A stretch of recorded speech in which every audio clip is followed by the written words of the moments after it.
Benda padat yang terbuat dari batu dan keramik. Episode 24 untuk teman-teman kelas 1.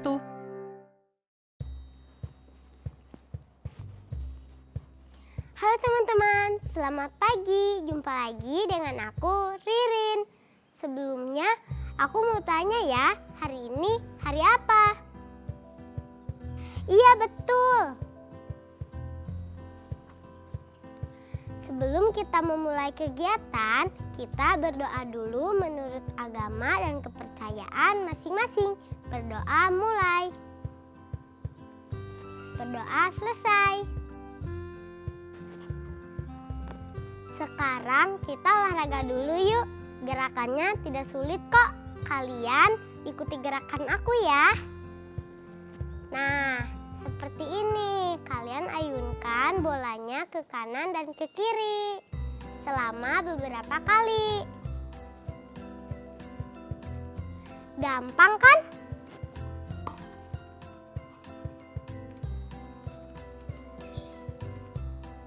Wah, ada batu. Teman-teman, batu ini keras ya. Kalian tahu tidak, batu ini termasuk benda apa? Iya betul, benda padat. Hari ini kita akan belajar tentang benda padat seperti batu ini.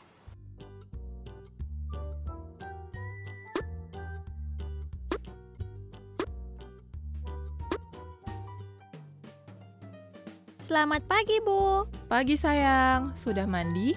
Sudah dong, Bu. Oh iya, hari ini aku mau belajar tentang benda padat dari batu dan keramik. Contohnya apa saja ya, Bu? Ulekan atau cobek ini contohnya. Ini benda padat yang terbuat dari batu. Kalau mug atau gelas ini, apakah termasuk benda padat yang terbuat dari batu? Bukan nak, mug atau gelas ini termasuk benda padat yang terbuat dari keramik. Begitu juga dengan piring dan mangkuk yang biasa kita gunakan. Oh, jadi keramik juga benda padat ya, Bu? Teman-teman, selain batu, ternyata keramik juga termasuk benda padat yang ada di sekitar kita. Sekarang, yuk kita tonton penjelasan tentang benda padat yang terbuat dari batu dan keramik. Cobek dan patung adalah benda padat yang terbuat dari batu. Permukaan batu bersifat kasar, kuat, dan keras. Batu biasanya digunakan untuk bahan bangunan, alat memasak, dan kerajinan. Piring, mangkuk, dan guci adalah benda padat yang terbuat dari keramik. Permukaan keramik bersifat kuat, keras, dan licin. Keramik biasanya digunakan untuk bahan pembuatan alat makan, bangunan, dan kerajinan. Nah, sekarang teman-teman sudah tahu kan benda padat apa saja yang terbuat dari batu dan keramik? Sekarang, coba sebutkan satu saja benda padat yang terbuat dari batu dan keramik yang kamu ketahui. Teman-teman, kalian masih ingat tidak cerita berjudul Bermain Kertas? Kalau tidak ingat, yuk kita jawab bersama beberapa pertanyaan ini untuk memudahkan kalian menceritakannya kembali ke ayah atau ibu. Kalian ingat tidak? Benda apa saja yang dibuat oleh Manju, Wasim, Syeda, dan Bitu di cerita berjudul Bermain Kertas? Wasim membentuk kertas itu menjadi bola kertas. Lalu, Syeda membuat kertas itu menjadi bentuk seperti permen. Dan ketika kertas itu di tangan Bitu, dia membentuknya menjadi mikrofon untuk bernyanyi. Kertas itu lalu diambil manju dan dijadikan perahu. Dan terakhir, kertas itu dibentuk menjadi kamera kertas. Wasim, Bitu, dan Manju berfoto bersama. Wah, asik sekali ya. Kertas itu bisa dibentuk menjadi berbagai macam benda. Nah, pertanyaan kedua dari cerita itu, mengapa Manju melempar kertas keluar jendela? Hayo, kalian ingat tidak? Iya, betul. Tadinya Manju menggambar matahari. Tapi karena menurutnya gambar yang dia buat itu jelek, dia buang deh kertasnya keluar jendela. Nah, pertanyaan terakhir. Bagaimana cara Syeda membuat permen dari kertas? Iya, Syeda menancapkan pensil ke dalam kertas yang dibentuk bulat. Jadi, seperti permen lollipop ya. Nah, kalau kalian sudah menjawab semua pertanyaan itu, kalian bisa ceritakan kembali kepada ayah atau ibu. Ceritakanlah dengan percaya diri dan santun. Teman-teman, tadi kan kita sudah menceritakan kembali cerita berjudul Bermain Kertas. Nah, sekarang kita menulis dan menggambar dari cerita itu yuk. Pertama-tama, kalian isi ya tanggal saat kalian mengerjakan tugas ini. Kemudian, gambarlah siapa yang kalian sukai dalam cerita berjudul Bermain Kertas itu. Kalau aku suka tokoh Bitu, karena dia suka bernyanyi seperti aku. Nah, kalau tadi diminta menggambar, sekarang tulis ya siapa namanya. Karena aku suka tokoh Bitu, jadi aku tulis nama Bitu di jawaban soal nomor 2. Di nomor 3, kalian gambar ya bagian mana yang kalian sukai di cerita itu.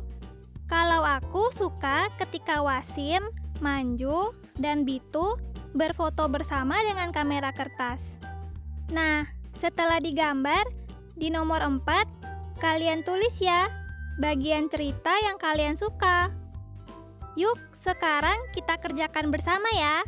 Selamat mengerjakan. Enak sekali baunya. Aku jadi lapar deh. Iya, nanti kita makan sama-sama ya.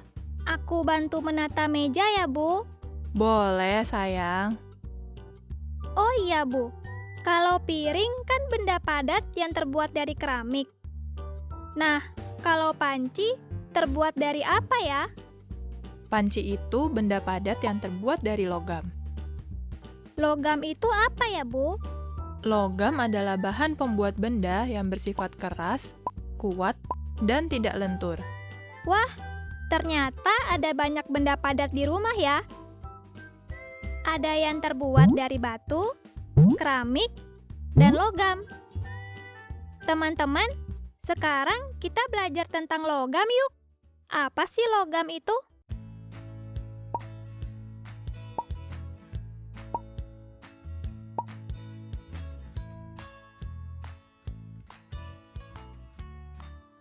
Apa itu logam? Ada banyak benda di sekitar kita yang terbuat dari bahan logam. Ada alat rumah tangga yang terbuat dari bahan logam. Panci terbuat dari bahan logam. Pisau terbuat dari bahan logam. Gunting terbuat dari bahan logam. Selain alat rumah tangga, alat transportasi juga terbuat dari bahan logam. Mobil terbuat dari bahan logam. Sepeda terbuat dari bahan logam. Pesawat terbuat dari bahan logam. Kapal laut terbuat dari logam. Tahukah kamu apa itu logam? Bagaimana ciri-ciri bahan logam? Logam adalah bahan pembuat benda yang bersifat keras, kuat, dan tidak lentur. Logam tidak mudah terbakar api. Jenis-jenis logam misalnya besi, baja, emas, perak, dan sebagainya. Nah, itulah kegunaan dari bahan logam dalam kehidupan kita. Bahan logam sangat membantu kehidupan kita. Penggunaan bahan logam semakin hari semakin bertambah. sumber bahan logam semakin berkurang di alam. Ingat, gunakanlah benda-benda berbahan logam dengan baik. Nah, teman-teman, tadi kita sudah belajar apa itu logam. Sekarang, ceritakan kembali ya cerita apa itu logam tadi kepada orang tua dengan percaya diri dan santun.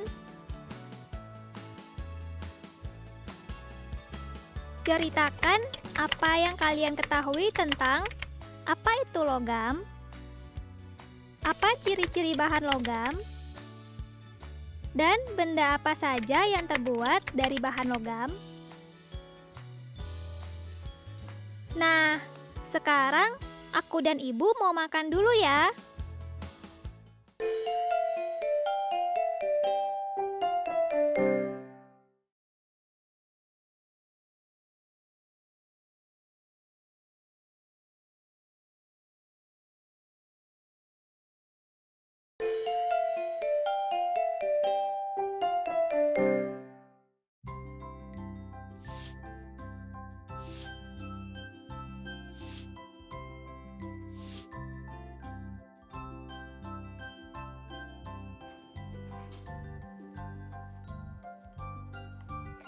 Teman-teman, kita lanjut belajarnya yuk. Sekarang aku mau mengerjakan perkiraan hasil pengurangan dua bilangan tanpa menghitung.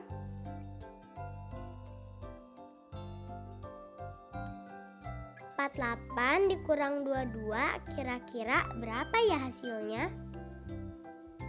Mudah sekali kok, kita tinggal mengurangkan puluhannya saja. Bilangan 48 mendekati 50.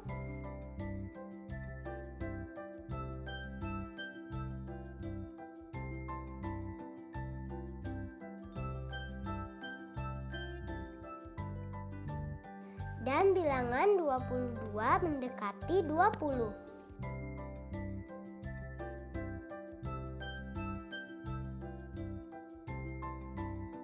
Jadi 48 dikurang 22 adalah 50 dikurang 20 sama dengan 30.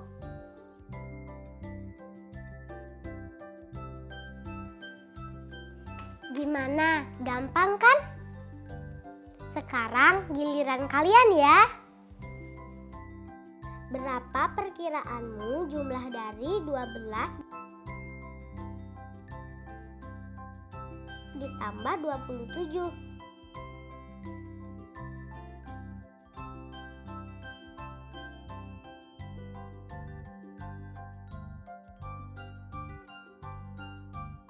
Yuk kita hitung sama-sama.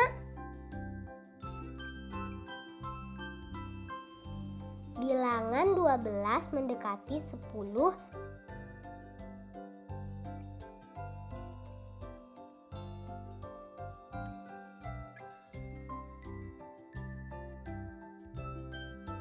Dan bilangan 27 mendekati 30.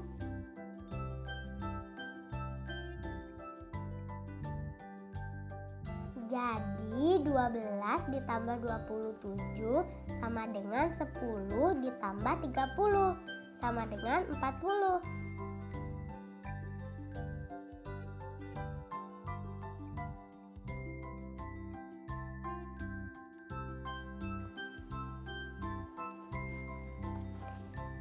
Nah, apakah perkiraannya mendekati atau jauh dari hasil sebenarnya? Yuk kita hitung dulu hasil sebenarnya. 12 ditambah 27 sama dengan 39.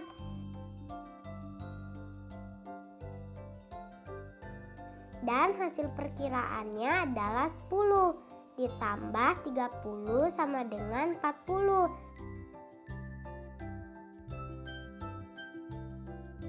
Jadi hasil perkiraannya lebih dari hasil sebenarnya.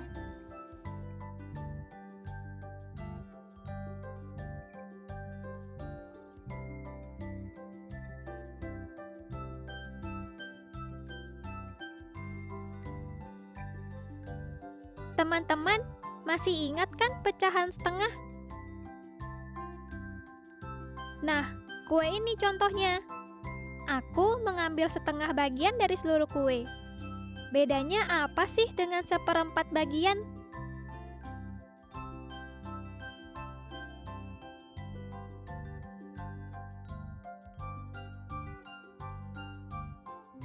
Kue yang aku potong ini adalah seperempat bagian kue. Perhatikan bedanya. Mana yang lebih besar? Iya, kue yang lebih besar adalah yang setengah bagian. Sekarang, yuk kita belajar membandingkan pecahan 1/2 dan pecahan 1/4.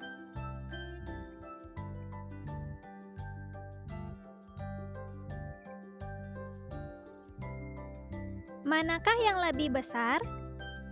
1/2 atau 1/4 ya? Ayo perhatikan gambar ini. Ini adalah keramik utuh. Keramik ini dibagi menjadi 2 bagian. Masing-masing bagian disebut setengah bagian.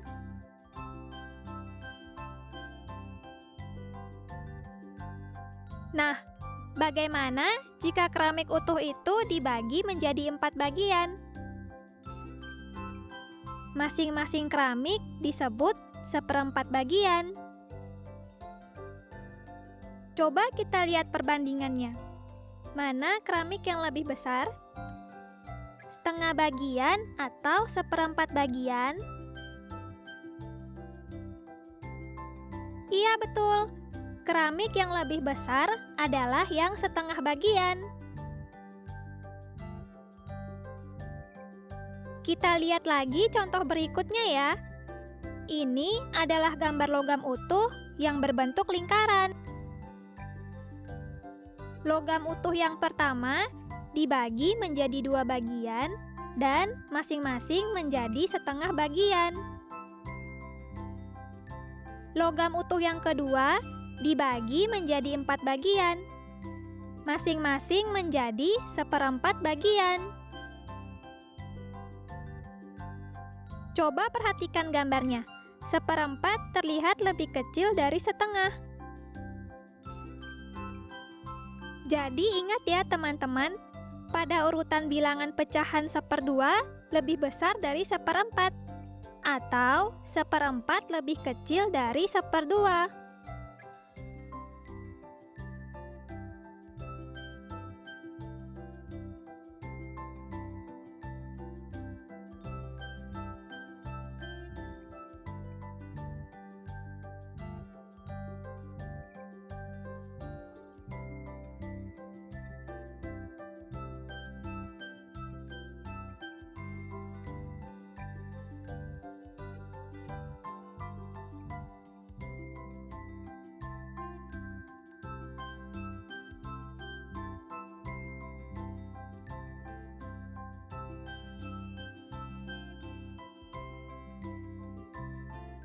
Teman-teman, tadi kita sudah belajar berdasarkan pecahan bilangan setengah lebih besar dari 1/4. Tapi pada kondisi tertentu, pecahan setengah lebih kecil dari 1/4. Contohnya apa ya? Yuk kita lihat sama-sama penjelasan berikut ini.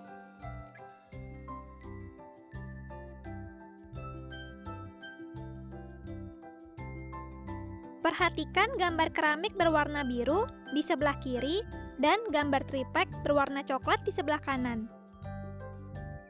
Dari gambar itu, luas 1/4 triplek lebih besar dari luas setengah keramik. Jadi sekali lagi, pada kondisi tertentu, pecahan 1/2 lebih kecil dari pecahan 1/4 seperti contoh keramik dan triplek ini. Nah, teman-teman sudah mengerti kan tentang perbedaan pecahan setengah dan 1/4? Sekarang kita jawab sama-sama yuk soal-soal berikut ini.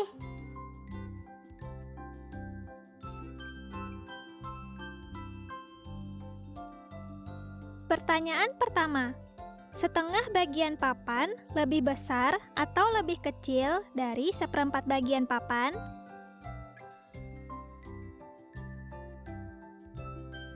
Iya, betul. Setengah bagian papan lebih besar dari seperempat bagian papan. Yang kedua, seperempat bagian triplek lebih besar atau lebih kecil dari setengah bagian triplek? Lebih kecil. Benar tidak ya jawabannya? Iya, benar. Pertanyaan berikutnya. Seperempat bagian triplek lebih besar atau lebih kecil dari setengah bagian keramik? Ayo, masih ingat kan pelajaran tadi? Jadi, pasti bisa dong menjawab pertanyaan ini. Iya, seperempat bagian triplek lebih besar dari setengah bagian keramik. Nah, selanjutnya kalian isi ya soal nomor 4 sampai nomor 8 di buku tugas. Selamat mengerjakan. Wah, tidak terasa ya waktu belajar kita sudah habis. Dan jangan lupa ucapkan terima kasih kepada orang tua yang sudah menemani kita belajar. Dan jangan lupa isi lembar refleksinya ya. Sampai jumpa lagi dengan aku, Ririn. Dadah! Yuk kita ulangi bersama ya yang kita pelajari hari ini. Tadi kita sudah belajar benda padat yang terbuat dari batu dan keramik. Lalu menjawab pertanyaan dari cerita berjudul Bermain Kertas. Belajar tentang apa itu logam. Belajar perkiraan tanpa menghitung. Dan mengenal mana yang lebih besar atau lebih kurang dari pecahan setengah dan seperempat. Sampai jumpa di episode selanjutnya ya teman-teman.